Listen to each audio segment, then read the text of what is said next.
Penetration ছিল না। হ্যাঁ, এবং ব্লেড মানে আমার কাছে ব্লেডের মতো মনে হচ্ছে একটা শার্প একটা কিছু ব্লেড টাইপের, এটা ছুরি না।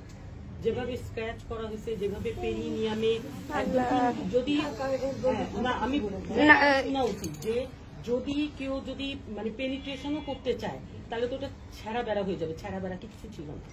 আর যদি আপনার মানে ও যদি পেনিট্রেশন কেটে করতে চায়, অনেক সময় অনেক মানে এরকম দেখা যায় লোকজন থাকে তারা পরে তো অ্যাবিউসিভ লোকজন, তখন ওর কিন্তু এই মিড লাইনে এরকম ইয়া থাকে, কিন্তু ওর ইন্ট্রয়েটাস থেকে যেখানে পেনিট্রেশনটা করবে তার থেকে ওপেনিং থেকে অনেক দূরে মানে একটু অ্যাওয়ে ছিল ওই কাটাটা, একটা 1 সেন্টিমিটার মানে লেন্থ ছিল একটা 5 o'clock পজিশনে, যদি আমরা ওইভাবে ক্লক ওয়াইজ ধরি, এবং ডেপথটা 5 সেন্টিমিটার ছিল।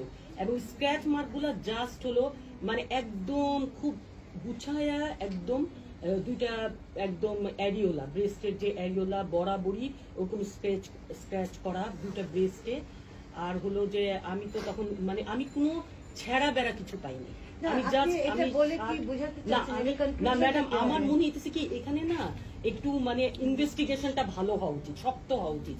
আসলে এখানে আসলে ঘটনাটা কি, কিন্তু ওর যে সমস্যাটা হচ্ছে মেইন হচ্ছে ওকে স্ট্র্যাঙ্গুলেশন করা হয়েছে, ওই জন্য ওর অক্সিজেন সাপ্লাই কমে গিয়ে ও কিন্তু অচেতন হয়ে গেছে।